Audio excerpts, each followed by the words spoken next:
Current affair के अगले अध्याय में जो 67 बीपीएससी का एग्जाम है उसके लिए इंपॉर्टेंट है। हम लोग 12 से 14 मंथ का करंट अफेयर लेके चल रहे हैं। 90 से 99% प्रश्न यहीं से आएंगे, क्योंकि हम लोग यहाँ पे उन सभी बिंदुओं पे चर्चा करेंगे जो उनसे प्रश्न पूछे जा सकते हैं, यानी कि वो सभी जहाँ से इम्पॉर्टेंट पॉइंट है, चाहे वो राष्ट्रीय हो, अंतर्राष्ट्रीय हो, चाहे वो खुद की खेलकूद हो या नियुक्ति हो, उन सभी बिंदुओं पे हम लोग चर्चा करेंगे। तो आइए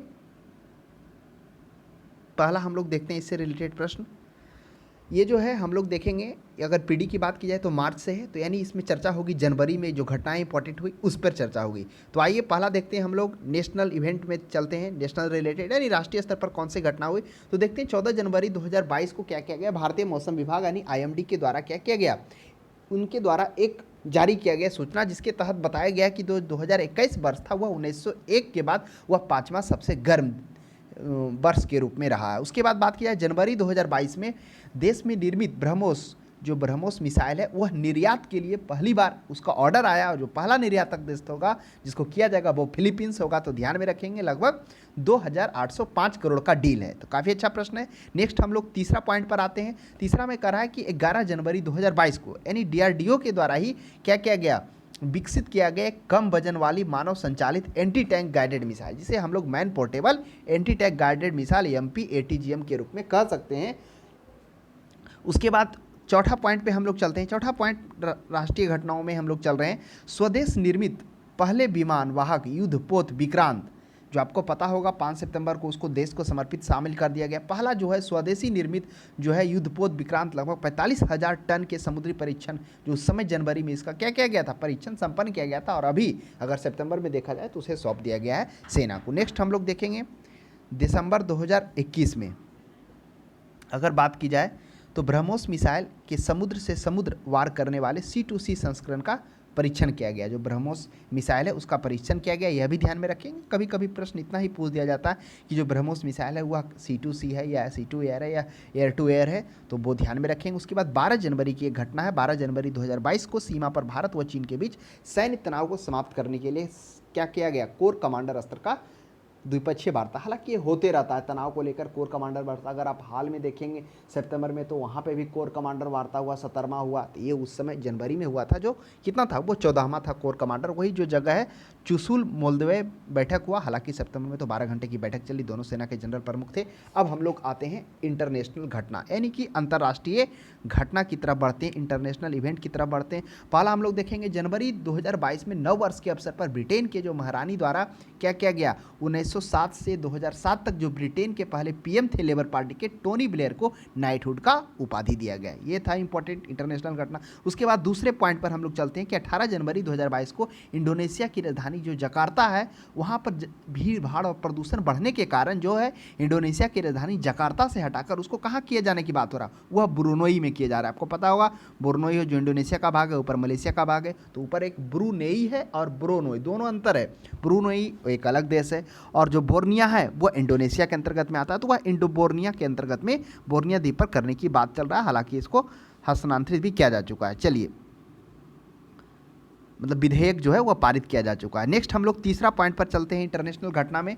22 जनवरी 2022 को विभिन्न देशों में भ्रष्टाचार की स्थिति के लिए भ्रष्टाचार बोध सूचांक यानी corruption perception index CPI corruption perception index जारी किया गया, जिसमें जर्मनी की जो संस्था है कौन, ट्रांसपेरेंसी इंटरनेशनल द्वारा 180 देशों में भारत का जो स्थान है उसमें कितना है, 25वां स्थान है, यानी 85वां, 85 है। 40 सूचांक, हालांकि इसके पहले भी 40 सूचांक था, लेकिन इसके पहले अगर आप देखेंगे तो वह कितना था, उसका भारत का स्थान वह था 86 स्थान था, एक पायदान ऊपर बढ़ा है, और जो उसका जो रेटिंग मिला वह 40 ही है। चलिए नेक्स्ट हम लोग चौथा पॉइंट पे बढ़ते हैं कि 30 जनवरी से 31 जनवरी 2022 को, 30 जनवरी से 31 जनवरी 2022 को क्या किया गया, इजराइल के जो राष्ट्रपति हैं इसाक हर्जोग, वो संयुक्त अरब अमीरात गए थे। हालांकि पहली उनकी यात्रा थी, इससे पहले 2020 में ही उन दोनों के बीच में क्या हो चुका था, जो संबंध थे वो अच्छे हो चुके थे, और जो मध्यस्थता डोनाल्ड ट्रंप के द्वारा किया गया था, क्योंकि इजराइल और ये संयुक्त अरब अमीरात के बीच में थोड़ा तनातनी बना हुआ रहता था, लेकिन डोनाल्ड ट्रंप की मध्यस्थता में दोनों के बीच क्या हो गया, सामान्य हो गया। तो उसके बाद जैसे ही जो इजराइल के नए राष्ट्रपति इसाक हर्जोग बने, वो संयुक्त अरब अमीरात वो जाते हैं। नेक्स्ट हम लोग चलते हैं अगला पॉइंट की ओर। नेक्स्ट पॉइंट की ओर, अंतर्राष्ट्रीय घटना में 30 से 31 जनवरी को कोरोना वैक्सीन की अनिवार्यता के विरोध में कनाडा में एक फ्रीडम कॉन्वॉय कर आंदोलन चलाया गया था। हालांकि ये जो आंदोलन था वो ट्रक चालकों के द्वारा चलाया गया था। उनका कहना था कि जैसे ही हम कनाडा के बाद अमेरिका में जाते हैं वहाँ हमें क्वारंटाइन कर दिया जाता है, जिससे हमें काफ़ी नुकसान होता है। वही था फ्रीडम कॉन्वॉय को लेकर विशाल ट्रक जुलूस, लगभग 70 किलोमीटर तक वाहन का जाम लगा दिया गया था। तो इस तरह से हो सकता है, क्योंकि इंपॉर्टेंट था, सैटेलाइट से भी इसे लिया गया था फिगर। तो ये था क्या, फ्रीडम कॉन्वॉय जो ट्रक चालकों के द्वारा किया गया था, वो वैक्सीन अनिवार्यता के विरोध में कनाडा ट्रक चालक जो किए थे, वो जो राजधानी ओटावा है उसको घेर लिए थे। चलिए, एक प्रश्न था इंटरनेशनल। एक और बिंदु पर हम लोग नज़र डालते हैं। विश्व का सबसे बड़ा जो स्वतंत्र व्यापार RCEP, आपको पता होगा RCEP क्या है, यानी कि रीजनल कॉम्प्रिहेंसिव इकोनॉमिक पार्टनरशिप। विश्व का सबसे बड़ा, इसमें 10 एशियान प्लस 5 और अन्य देश, टोटल 15 देश। एशियान में 10 देश, एशियान 10 देश कौन हो आपको क्लियर होगा। यहाँ से स्टार्ट करिए, भारत के बगल में म्यांमार, थाईलैंड, उसके बाद थाईलैंड के नीचे आ जाइए कंबोडिया, वियतनाम, लाओस, फिर नीचे आ जाइए सिंगापुर, मलेशिया, इंडोनेशिया, उसके बाद ब्रुनई आ गया, उसके बाद फिलीपींस। ये 10 देश एशियान के हो गए, बाकी 5 कंट्री। हालांकि भारत भी इसमें शामिल था, लेकिन अंत में कुछ ऐसे पॉलिसी थे जिसके कारण भारत बाहर निकल गया, जो उसके आंतरिक जो उसकी जो स्थिरता समृद्धता उसका विरोध करा, इसके कारण भारत अलग हो गया। और इस तरह से ये जो लागू हो गया है वो 2020 में ही ये संपन्न हुआ था, लेकिन जो लागू प्रभावी हुआ 1 जनवरी 2022 से यह जो व्यापार लागू हो गया। हालांकि बोला जा रहा है कुछ छोटे देश को लाभ होगा, इसमें सबसे ज़्यादा लाभान भी जापान और चीन को होगा, ऐसा जो इकोनॉमिक्स है उनके द्वारा पूर्वानुमान किया गया, इकोनॉमिस्ट के द्वारा। नेक्स्ट देखेंगे 27 जनवरी 2022 को 69वां, यानी कि 69 वर्ष के पश्चात जो एयर इंडिया, आपको पता होगा, वह फिर से क्या टाटा की झोली में जा चुका है, जिसमें 28,000 करोड़ का बोली लगा था। तो आप ध्यान में रखेंगे, एयर इंडिया पूर्व स्वामित्व पुनः टाटा समूह की झोली में चला गया। ये था कुछ अंतर्राष्ट्रीय घटनाएं, और एक क्वेश्चन थोड़ा विविध से था। उसके बाद हम लोग कुछ और पर नज़र डालते हैं, जैसे 2 दिसंबर, आप इसे भी ले लीजिए। 2 दिसंबर 2021 को संयुक्त राष्ट्र महासभा के 76वें सत्र में क्या किया गया था, आपको पता होगा कि international year basic science for structural development जो है वो घोषित किया गया था। और एक चीज़ और बता दें, DDR, यानी कि डिजिटल, जिसको DDR नहीं कहिए, डिजिटल लेन देन के लिए DDR हम लोग आगे नहीं देखेंगे, है ना। वो एक तरह से DDR जो है कि जो समाप्त हो रहा है कहानी, उसे खोज करने के लिए सरकार द्वारा एक योजना चलाया जा रहा है, उसके डिजिटल हो गया, आगे हम लोग उसको देखेंगे। यहाँ पर है डिजिटल लेन देन को बढ़ावा देने के लिए भारत सरकार द्वारा डिजिटल करेंसी को क्या किया गया, वित्तीय वर्ष 2022-23 में जारी करने के बाद कहा गया है। वित्त मंत्री निर्मला सीतारमण के द्वारा जब बजट प्रस्तुत किया गया था, अनुमान किया गया था 2022-23 का, उसमें कहा गया था कि डिजिटली करेंसी चालू किया जाएगा, और इस करेंसी को आप वैध मुद्रा होगा या वैध मुद्रा के रूप में होगा, इसे नगद भी बदला जा सकता है, तो वह ध्यान में रखिए। उसके बाद अब हम लोग कुछ नियुक्तियाँ पर नजर डालते हैं,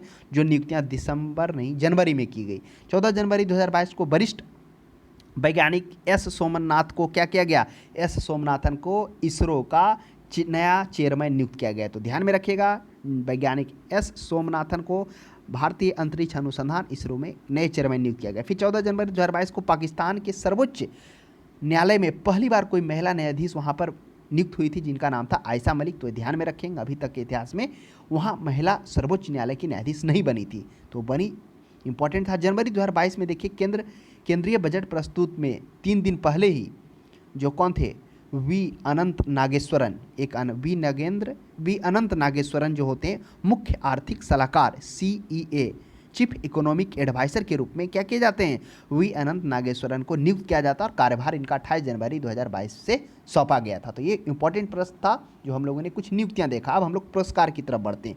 क्या 2 जनवरी में कुछ इंपॉर्टेंट पुरस्कार दिए गए हैं जो पूछे जा सकते हैं। 73वें गणतंत्र दिवस के अवसर पर 19 बच्चों को PM मोदी के द्वारा राष्ट्र बाल पुरस्कार प्रदान किया गया, जो हर साल दिया जाता है। उसके बाद आगे देखेंगे, 9 जनवरी 2022 को 2021 में प्रदर्शित फिल्मों के लिए जो है क्या किया गया, हॉलीवुड में प्रदर्शित फिल्म के लिए गोल्डन ग्लोब, जो हॉलीवुड का प्रतिष्ठित क्या है अवार्ड है, गोल्डन ग्लोब अवार्ड, जिसमें दिया गया, कैलिफोर्निया में इसका आयोजन किया गया गोल्डन ग्लोब पुरस्कार, जिसमें से सर्वश्रेष्ठ ड्रामा श्रेणी के the power of the dog को मिला, अभिनेता ड्रामा श्रेणी में विल स्मिथ को मिला, अभिनेत्री निकोल किडमैन को मिला।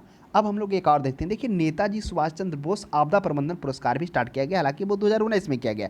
ये आपदा प्रबंधन के लिए दिया जाता है, तो ये 2 तरह से दिया जाता है, एक संस्था के रूप में, एक व्यक्तिगत के रूप में। तो संस्था के रूप में जो गुजरात को मिला 51 लाख रुपये, और व्यक्तिगत रूप से जो है मिजोरम के एक व्यक्ति हैं, देखिए उनका नाम भूल गए हैं, हाँ, वो देखिए मिजोरम नहीं, सिक्किम के हैं। सिक्किम आपदा प्रबंधन प्राधिकरण के विनोद शर्मा को दिया गया। इसमें 51 लाख रुपया और 5 लाख सरकार के द्वारा दिया जाता है। तो ये ध्यान में रखिएगा, हाल ही में शुरुआत किया गया, 2022 में दिया गया।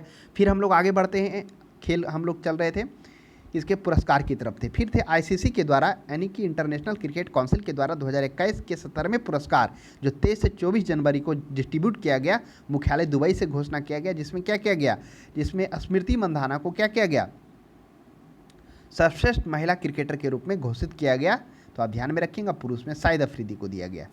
उसके बाद हम लोग आगे बढ़ते हैं। अब हम लोग कुछ अन्य पुरस्कार, जिसमें आपको पता होगा कि पद्म से अलंकृत किया गया। इसमें पद्मश्री, पद्म विभूषण, पद्म भूषण और पद्मश्री दिया गया। तो पद्म विभूषण 4 आदमी को दिया गया, 4 व्यक्ति को दिया गया, जिसमें जनरल बिपिन रावत सिविल सेवा से थे, जिनके आपको पता होगा कि हेलीकॉप्टर का M17 में दुर्घटना हो जाने से वह और अन्य 13 लोगों की मृत्यु हो गई थी, उनमें उनकी पत्नी भी थी। तो सभी लोगों का मृत्यु हो गया, तो काफ़ी वो कष्टदायक घटना था। तो उनके लिए बिपिन रावत को सिविल सर्विसेज से जनरल बिपिन रावत को दिया गया पद्म विभूषण।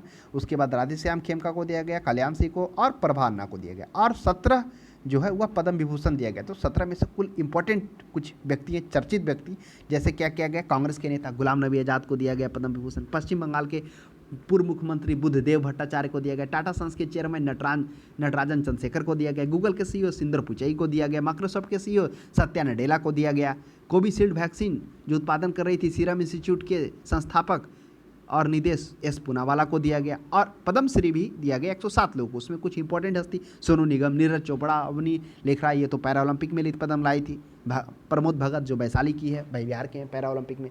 तो ये कुछ इंपॉर्टेंट हस्तियाँ थे जिसकी हम लोग चर्चा किए। अब हम लोग कुछ इंपॉर्टेंट निधन देखेंगे। क्या कोई ऐसे व्यक्ति निधन हुए? हाँ, तो बिल्कुल सही बात है, कथक सम्राट जो है पंडित बिरजू महाराज का 17 फरवरी 2022 को 83 वर्ष की आयु में निधन हो गया।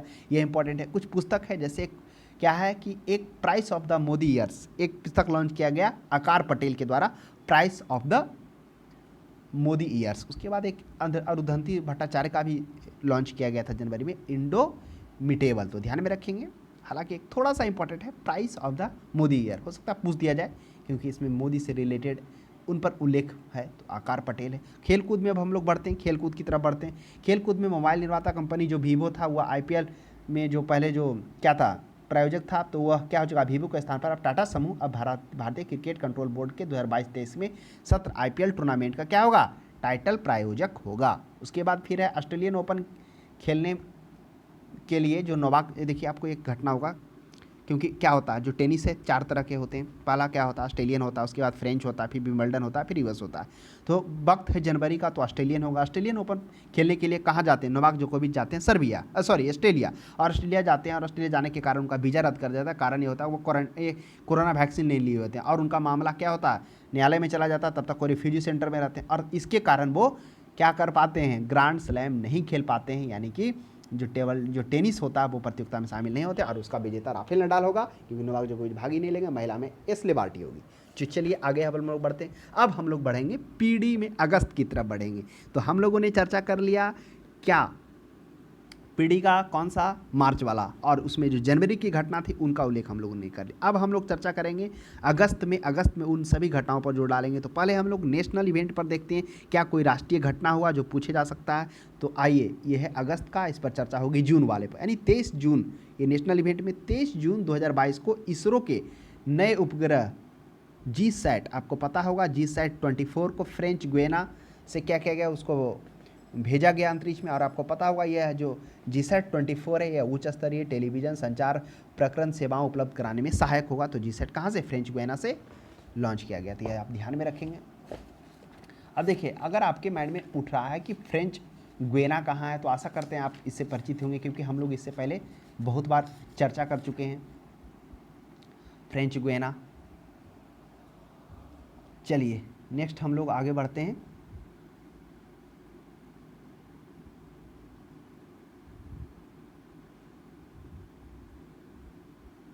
एरियन 5 था, एरियन 5 24 जून 2022 को उड़ान भरा था भारत के GSAT 20 के साथ। वो उसका सैटेलाइट का नाम था जो गया था ना रॉकेट, उसमें एरियन 5 275 रॉकेट के जरिए फ्रेंच गुयाना से कैरू स्थित प्रक्षेपण केंद्र से इसको लॉन्च किया गया था। यूरोप के एरियन स्पेस कंपनी है, तो क्या है वह यूरोप का। चलिए आगे बढ़ते हैं हम लोग, दूसरे घटना की तरफ बढ़ते हैं। उसके बाद हम लोग देखते हैं जून 2022 में विश्व भर के उच्च शैक्षणिक संस्थानों के निष्पादन के आधार पर उनकी रैंकिंग निर्धारण किया गया था, जिसे हम लोग क्यूएस रैंकिंग कहते हैं, जिसमें जितने भी विश्व भर के जो उच्च स्तरीय शैक्षणिक संस्थान है उसको क्या कहता है, रैंकिंग दिया जाता है, जिसमें 1500 संस्थानों में भारत के 41 संस्थानों को शामिल किया गया। नेक्स्ट हम लोग बढ़ते हैं, 13 जून को क्या किया गया, राज्य विश्वविद्यालय के मामले में पहली बार मतलब आप देखने को मिला हुआ ऐसा घटना, जहाँ पे राज्यपाल की जो शक्तियाँ होती हैं, आपको पता होगा जो राज्यपाल होता है विश्वविद्यालय के राज्यपाल के अंडर में आता है, तो वो जो शक्तियाँ हैं मुख्यमंत्री को हस्तांतरित करने के लिए पश्चिम बंगाल एक विधेयक पारित कर चुका है कि वो जो शक्तियाँ राज्यपाल के पास विश्वविद्यालय वो किसके पास आ जाए, वो मुख्यमंत्री के, उसके लिए विधेयक पारित हुआ है कहाँ, पश्चिम बंगाल में। ध्यान में रखेंगे, घटना इंपॉर्टेंट है। फिर आप देखते हैं डीआरडीओ के द्वारा, ये 15 जून का घटना है, डीआरडीओ के द्वारा उड़ीसा के चांदीपुर में क्या किया गया, स्वदेश निर्मित पृथ्वी 2 मिसाइल का सफल प्रशिक्षण किया गया। और ये जो सफल प्रशिक्षण पृथ्वी 2 का तो किया गया ही, लेकिन अहम किस लिए अहम है कि ये रात्रि काल में किया गया। अभी तक जितने भी हो रहे थे दोपहर या सायकाल में हो रहे थे, तो पृथ्वी 2 सतह से सतह पर है, इसका रात्रिकाल परीक्षण संपन्न हुआ 24 जून को। अब घटना देखते हैं, 24 जून 2022 को डीआरडीओ के द्वारा, आपको पता होगा डीआरडीओ के नए चेयरमैन समीर बी कामत बने हैं। वह स्वदेश निर्मित सतह से आकाश कम दूरी मार करने वाला मिसाइल VLSRRM वर्टिकल लॉन्च, उसके बाद हो गया सरफेस टू एयर मिसाइल को क्या किया गया, शॉर्ट रेंज का प्रक्षेपण चांदीपुर से एकीकृत प्रक्षेपण परीक्षण किया गया। चलिए आगे हम लोग बढ़ते हैं, तो VLSRM के बारे में भी चर्चा कर लिए, शॉर्ट रेंज का है। चलिए आगे 14 जून की घटनाओं पर हम लोग नज़र डालते हैं। 14 जून में क्या है, 14 जून को क्या हुआ, तीनों सेनाओं के युवाओं के भर्ती के लिए एक इंपॉर्टेंट दिन क्या हुआ, अग्निपथ योजना स्टार्ट किया गया, जिसमें तीनों सेनाओं के लिए युवाओं को भर्ती लिया जाएगा। वो भी इम्पॉर्टेंट है क्योंकि यह जब लागू किया गया था तो शहर के विभिन्न स्थानों में विरोध भी देखने को मिला था। अब देखते हैं जून 2022 में क्या हो गया। आपको पता होगा महाराष्ट्र के जो शिवसेना और राकपा कांग्रेस का गठबंधन सरकार वहाँ था, उसमें क्या गया, अल्पमत में आने से क्या हो गया, जो उद्धव ठाकरे मुख्यमंत्री थे उनको त्यागपत्र देना पड़ा, और फिर नए हैं जो शिवसेना के ही एकनाथ शिंदे के नेतृत्व में भाजपा के सहयोग से वहाँ सरकार बना। तो आप ध्यान में रखेंगे कौन है, एकनाथ शिंदे। घटना इंपॉर्टेंट है, काफ़ी चर्चा रहा था, बहुत सारे ने एक दूसरे को आरोप प्रत्यारोप भी लगाए थे। अब हम लोग इंटरनेशनल इवेंट की तरफ बढ़ते हैं। इंटरनेशनल में आ जाइए, घटना है फरवरी 2022 का। घटना तो जून का ही है, फरवरी में वो क्या किया था, आवेदन प्रस्तुत किया था। 17 जून को संतुति प्रदान हुआ, इसलिए इंपॉर्टेंट है। यूक्रेन व मालदोवा 2 देश है, कौन कौन है इंटरनेशनल घटना में, यूक्रेन और मालदोवा। रूसी हमले के 4 दिन बाद यूक्रेन जो है 28 फरवरी 2022 को यूरोपीय संघ की सदस्यता के लिए जो ब्रुसेल्स बेल्जियम में औपचारिक आवेदन प्रस्तुत कर दिया था। 17 को क्या मिला, संतुति मिला, और 23 को आधिकारिक रूप से सभी को भेजा गया। तो आप ध्यान में रखेंगे। उसके बाद है लैटिन अमेरिका, जो कौन है, कोलंबिया में जून 2022 में राष्ट्रपति चुनाव के वामपंथी नेता गुस्ताको पेट्रो निर्वाचित हुए। अब गुस्ताको पेट्रो इंपॉर्टेंट किस लिए, क्योंकि गुस्ताको पेट्रो ऐसे व्यक्ति हैं जो क्या थे, मतलब कहिए कि वह गोरिल्ला जो होता है ना, उस संगठन से बिलोंग करते थे। एक बार वो क्या कर जेल भी जा चुके थे, किसके लिए, वो हथियार को रखने के क्रम में। उसके बाद तो यही है, पेट्रो गुस्ताको 17 वर्ष की आयु से गोरिल्ला संगठन से जुड़े हुए थे। 1970 के चुनाव में हिंसा के माध्यम से सत्ता हथियाने का भी आह्वान किया था। जो उनकी मूवमेंट है वही M19 के नाम से जाना जाता है। अवैध हथियार रखने के लिए जेल भी गए थे। 1990 ईस्वी में इनके गोरिल्ला संगठन M19 को एक राजनीतिक दल के रूप में परिणत किया गया, और वही वामपंथी जो नेता है गुस्ताको पेट्रो कोलंबिया के नए राष्ट्रपति के रूप में निर्वाचित हुए। अब एक फिलीपींस के भी इंपॉर्टेंट घटना, फिलीपींस में क्या हुआ है, 30 जून 2022 को बोंग मार्कोस, जो पूर्व तानाशाह हैं फर्डिनांड मार्कोस के पुत्र बने हैं और नए राष्ट्रपति के रूप में वो चुने गए। कौन, बोंग मार्कोस फिलीपींस के, और तब इस घटना के वो तानाशाह जो थे पहले फर्डिनांड मार्कोस के पुत्र हैं। और उस समारोह में भारत के राज्य मंत्री राजकुमार रंजन और प्रधानमंत्री नरेंद्र मोदी दूत के रूप में आमंत्रित थे। तो घटना इंपॉर्टेंट है, ध्यान में रखिएगा। अब हम लोग बढ़ते हैं 23 से 24 जून।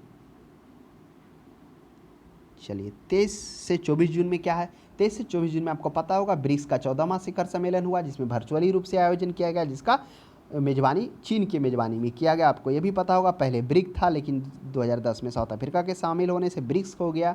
चलिए जी, उसके बाद और घटना अब हो गया जून था ना, अब जून 23 जून से 24 जून।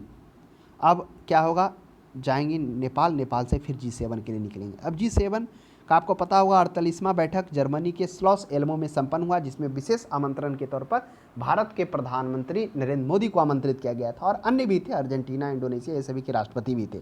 तो आपको पता होगा G7 शिखर सम्मेलन में बेहतर भविष्य के निवेश के लिए जब वो भाषण दे रहे थे नरेंद्र मोदी, तो उन्होंने बताया कि भारत मतलब G7 शिखर सम्मेलन के बेहतर भविष्य में निवेश के लिए जलवायु, ऊर्जा और स्वास्थ्य पर संबोधित करते हुए पीएम मोदी ने भारत में स्वच्छ ऊर्जा क्षेत्र में निवेश करने के लिए G7 देशों से आग्रह किया देश आने के लिए।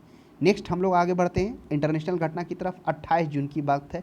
28 जून जब वो रिटर्न हो रहे थे किससे, G7 मीटिंग से होकर, तो आते वक्त वो यूएई गए थे। और यूएई इसलिए गए थे क्योंकि आपको पता होगा जो पूर्व राष्ट्रपति थे कौन, शेख खलीफा बिन जायद, उनका देहांत हो गया था, उस व्यक्तिगत संवेदना देने के लिए। और जो नए राष्ट्रपति बने हैं शेख मोहम्मद बिन जायद, उनको बधाई देने के लिए गए थे, तो ये भी ध्यान में रखिएगा। उसके बाद जून 2022 में विश्व के रहने योग्य अच्छे शहरों की रैंकिंग आपको पता होगा जारी किया गया है ना, जो लिवेबिलिटी इंडेक्स के आधार पर ब्रिटेन के इकोनॉमिस्ट इंटेलिजेंस यूनिट द्वारा प्रतिवर्ष निर्धारित किया जाता है। इसमें 173 देशों में मात्र भारत के दो राज्य कहिए या 2 प्रदेश शामिल है, 2 शहर शामिल है। 2 शहर कौन कौन है, राज्य नहीं कहिए, शहर ही कहिए। 173 शहरों में भारत के 2 शहर दिल्ली है, दिल्ली का स्थान 112वां, मुंबई का स्थान 117वां, तो ये ध्यान में रखिएगा दोनों। चलिए जून फिर आगे बढ़ते हैं। और जून 2022 में ग्लोबल पीस इंडेक्स भी जारी किया गया, जिसमें 173 देशों में भारत का जो स्थान है 135वां स्थान है। उसके बाद डेनमार्क ही प्रथम होगा। फिर देखते हैं जून 2022 में पर्यावरण निष्पादन सूचांक, अब यह क्या किया गया, जून 2022 में पर्यावरण निष्पादन सूचांक भी जारी किया गया, जिसमें 180 देशों में भारत का स्थान 180वां है। अब सोच लीजिए 180 है, सबसे लास्ट भारत का ही। पर्यावरण के मामले में विभिन्न देशों के निष्पादन आकलन एवं विश्व आर्थिक मंच के सहयोग से येल और कोलंबिया विश्वविद्यालय जो हैं उन्हीं के सहयोग से ये तैयार किया जाता है। आधार वही पर्यावरण से रिलेटेड हर क्षेत्र को रखा जाता है। चलिए 2 से 5 जून की एक घटना है। 2 से 5 जून को ब्रिटेन के महारानी एलिजाबेथ द्वितीय राज्याभिषेक के 70 वर्ष पूरे होने पर आपको पता होगा वहाँ प्लेटिनम जुबली समारोह मनाया गया, तो यह भी इम्पोर्टेंट है। उसके बाद आगे हम लोग बढ़ते हैं। आगे है यह भी है जून का ही घटना है कि हंगरी के जो राजनयिक यानी हंगरी के कसावा कोरोसी जो हैं उनको संयुक्त राष्ट्र महासभा के 77वें सत्र का अध्यक्ष निर्वाचित किया। हालांकि ये प्रभावी होगा 13 सितंबर से, लेकिन चूज किया गया 5 से 6 महीना पहले। तो वही जून में क्या कर दिया गया, अनाउंस कर दिया गया जो हंगरी के होंगे कसावा कोरोसी संयुक्त राष्ट्र के 77वें अध्यक्ष होंगे। पहले जो थे 76वें थे जो, वह कहाँ के थे, वो लगता है थे मालदीव के थे, अब्दुल्ला शाहिद थे। और उसके बाद आपको ये पता होना चाहिए कि अस्थायी हर एक वर्ष यानी हर एक 2 साल पर चूज होता है। तो अस्थायी सदस्य के लिए जापान, इक्वाडोर, माल्टा, मोजाम्बिक और स्विट्जरलैंड को 1 जनवरी 2022 से संयुक्त राष्ट्र सुरक्षा परिषद के अस्थायी सदस्य होने के लिए चुन लिया गया, जिसमें जापान तो 12 बार हो चुका है और इसमें मोजाम्बिक और स्विट्जरलैंड पहली बार इसका अस्थायी सदस्य बनेगा। चलिए आगे हम लोग बढ़ते हैं। दक्षिण कोरिया, आपको पता होगा दक्षिण कोरिया है जो जून में पहला स्वदेश निर्मित रॉकेट पेलोड है जो अंतरिक्ष प्रक्षेपण के लिए पहली बार 21 जून 2022 को प्रक्षेपित किया। अभी तक वो छोटे में वह क्या था, एक प्रसिद्धि हासिल किया हुआ था, लेकिन वह पहली बार स्वदेश निर्मित रॉकेट पेलोड को अंतरिक्ष में प्रक्षेपण करने में सफलता हासिल किया। नेक्स्ट हम लोग देखते हैं जून 2022 में स्विट्जरलैंड स्थित international institute of management and development IMD international institute of management and development द्वारा 63 देशों में भारत का जो स्थान है वह 37वां है। किसमें, प्रतिस्पर्धात्मक सूचांक में जो जारी किया गया जून में, वह स्विट्जरलैंड स्थित international institute for management and development द्वारा प्रतिस्पर्धात्मक सूचांक जारी किया गया। तो ध्यान में रखेंगे भारत का जो रैंक है 37वां रैंक है 63 देशों में। चलिए आगे हम लोग बढ़ते हैं, इंटरनेशनल घटना की तरफ हम लोग चल रहे हैं। विश्व व्यापार संगठन WTO के द्वारा 12वां मंत्री स्तरीय सम्मेलन है वह 11 से 17 जून को संपन्न किया गया और इसमें जो है 2-2 वर्ष के अंतराल पर होता है। इस सम्मेलन में भारतीय शिष्टमंडल की तरफ से नेतृत्व पीयूष गोयल किए। नेक्स्ट हम लोग आगे बढ़ते हैं। जून 2022 में भारत गौरव योजना के तहत देश के पहले निजी रेलगाड़ी का परिचालन दक्षिण भारत में रेलवे दक्षिणी जोन तमिलनाडु से कोयम्बटूर के लिए नॉर्थ रेलवे स्टेशन महाराष्ट्र के साईनगर शिरडी पहुंची। देखिए ये जून 2022 में जो भारत गौरव योजना के तहत देश में पहली निजी रेलगाड़ी का परिचालन किया गया और यह परिचालन जो है दक्षिणी जोन में तमिलनाडु के कोयम्बटूर से महाराष्ट्र के साईनगर यानी 2 दिनों में 14 को व 16 को पहुंचा। पूछा जा सकता है। अब DDR जिसकी चर्चा हम लोग किए थे ना पीछे जो निकल गया था, DDR डिजिटल डिस्ट्रिक्ट रिपोजिटरी। ये डिजिटल डिस्ट्रिक्ट रिपोजिटरी क्या है? देखिए भारत सरकार द्वारा ऐसी नई योजना है जिसके तहत प्रत्येक जिले में सूक्ष्म स्तर पर लुप्त हो रही भारत की कहानियों को खोजने और उनका दस्तावेजीकरण करने का प्रयास कर रही कौन? DDR यानी कि डिजिटल डिस्ट्रिक्ट रिपोजिटरी। तो ध्यान में रखेंगे, अच्छा है, पूछा जा सकता है। चलिए अब हम लोग कुछ नियुक्तियां की तरफ डालते हैं कि कौन कौन नियुक्तियां हुआ जून में, जुलाई में, उस पर हम लोग नज़र डालेंगे। तो देखिए 1 जुलाई 2022 को परमेश्वरन अय्यर जो हैं वह क्या बने? CEO के नए उपाध्यक्ष बने। तो आप ध्यान में रखेंगे परमेश्वरन अय्यर ये जुलाई को बने और 1 मई को सुमन बेरी उसका क्या बनेंगे? उपाध्यक्ष बनेंगे। तो ये ध्यान में रखने का, यह जो बने CEO मुख्य कार्यकारी अधिकारी परमेश्वरन अय्यर 1 जुलाई को बने। उसके बाद आपको पता होगा रुचिका कंबोज संयुक्त राष्ट्र महासभा के अस्थायी प्रतिनिधित्व के रूप में वो चुनी गई है। हालांकि उससे पहले TS कृष्णामूर्ति थे, उनके जगह पर ये नियुक्त होंगे रुचिका कंबोज संयुक्त राष्ट्र। हालांकि रुचिका कंबोज का अभी आप देखेंगे वर्तमान में तो भूटान के राजदूत है। नेक्स्ट हम लोग देखते हैं कि जून 2022 में भारत के कृष्णा श्रीनिवासन, जो भारत के कृष्णा श्रीनिवासन है, उनको IMF का एशिया प्रशांत विभाग के नए निदेशक चूज किया गया, ये भी ध्यान में रखेंगे। फिर जून 2022 अब हम लोग देखते हैं जून 2022 में केंद्रीय प्रत्यक्ष कर बोर्ड CBDT के नए चेयरमैन नितिन गुप्ता को चुना गया है। अब हम लोग कुछ पुरस्कार की तरफ बढ़ते हैं कि क्या क्या पुरस्कार दिया गया है जून में। 4 जून 2022 को अत्यंत धूमधाम से जो अबू धाबी में मनाया गया 22वां IIFA award international Indian film academy के तहत वार्षिक पुरस्कार जो दिया गया वर्ष 2011 में, वह क्या किया गया? सर्वश्रेष्ठ फिल्म, जिसमें शेरशाह के लिए दिया गया, निर्देशक विष्णुवर्धन को दिया गया और अभिनेता विक्की कौशल का अभिनेत्री कृति सेनन को दिया गया। अब कुछ ऑपरेशन या अभियान हुआ, उस पर देखते हैं क्या इंपॉर्टेंट हुआ इसमें। हाँ, दो इंपॉर्टेंट है इसमें अभियान। 16 देशों की सैन्य टुकड़ियों की भागीदारी वाला एक बहुराष्ट्रीय शांति वाहिनी खान क्वेस्ट 2022 हुआ। तो ध्यान में रखिएगा, खान क्वेस्ट 2022 मंगोलिया में 6 से 19 जून के बीच में संपन्न हुआ, जिसमें 16 देशों के सैन्य टुकड़ी था। एक क्या है? रिमपैक भी इंपॉर्टेंट है, RIMPA की। रिमपैक में पहली बार भारत ये शामिल होता है। विश्व की सबसे बड़ी बहुक्षेत्रीय यानी बहुपक्षीय नौसैनिक अभ्यासों में से एक है रिमपैक, जो है इसी वर्ष भारत शामिल होता है, जिसमें 26 देशों की द्विवार्षिक नौसैनिक क्या है? संयुक्ताभ्यास जो हवाई द्वीप के पर्ल हार्बर पर 29 जून को संपन्न हुआ। चलिए अब हम लोग कुछ विविध की तरफ बढ़ते हैं। क्या विविध इंपॉर्टेंट? विविध में जैसे देखेंगे कि मैनपुरी जो यूपी में है, एक क्या हो वहाँ पर 4000 वर्ष पुराना क्या मिला है? पुराने तांबे का शस्त्र मिला है। तो ध्यान में रखेंगे मैनपुरी में। फिर आपको पता होगा महाराष्ट्र के औरंगाबाद का नाम बदलकर संभाजीनगर कर दिया गया। फिर उस्मानाबाद का नाम बदलकर धरासीव कर दिया गया। उसके बाद कुछ खेलकूद आते हैं। खेलकूद में अगर हम लोग नजर डालेंगे तो 14 जून को भारत और दक्षिण अफ्रीका के बीच 2020 मैच खेला जा रहा है। इसमें लगातार भारत 12 इंटरनेशनल 2020 मैच जीतने का श्रेय जाता है। हालांकि सिर्फ भारत नहीं, इसके अलावा अफगानिस्तान और रोमानिया को भी लगातार 12 मैच जीतने का श्रेय जाता है। उसके बाद दीपक हुड्डा, आपको पता होगा 2020 में 2020 के अंतर्राष्ट्रीय क्रिकेट में शतक बनाने वाले भारत के चौथे बल्लेबाज बन गए हैं। उसके बाद 8 जून की एक घटना है। 8 जून को 2022 को मिताली राज अंतर्राष्ट्रीय क्रिकेट से संन्यास की भी घोषणा की थी। उसके बाद आपको पता होगा टेस्ट क्रिकेट में 1 ओवर में 29 रन बनाने के लिए जसप्रीत बुमराह का विश्व रिकॉर्ड हो गया। इसके पहले वेस्टइंडीज के ब्रेन लारा का था। फिर 22 से 26 जून को बेंगलुरु में 41 बार के विजेता जो है मुंबई को क्या किया गया? रणजी ट्रॉफी में पहली बार मध्य प्रदेश हराकर विजेता रहा। इसी रणजी ट्रॉफी में भारत के सुलप्रीत गिल को 13 शतक मारने के लिए वह सिक्किम के विरुद्ध कलकत्ता में जब खेल रहे थे तो मारे थे। उसके बाद इसी में होता है, मई जून में होता है फ्रांसीसी ओपन होता है। तो फ्रांसीसी ओपन में क्या है? तो पहला हम लोग क्या देखें? पहला देखिए हम लोग ऑस्ट्रेलियन में तो बेचारा नोवाक जोकोविच वीजा रद्द के कारण वो बाहर हो जाते हैं। राफेल नडाल और एशली बार्टी जीत जाती है। अब फ्रांसीसी ओपन होता है कब? मई जून में होता है। और इसमें पुरुष एकल में राफेल नडाल फिर से अपना वर्चस्व बनाए रखते हैं जो स्पेन के हैं। और इसमें महिला में एशला बार्टी ना होकर नए आती पोलैंड की ईगा स्विटेक जीतती है। तो ये था कुछ इंपॉर्टेंट घटना जो हम लोगों ने देखा कि जून से संबंधित, उसके बाद जनवरी से संबंधित। अब हम लोग अगले सीरीज में मिलते, तब तक हमारे क्लास को देखते रहिए।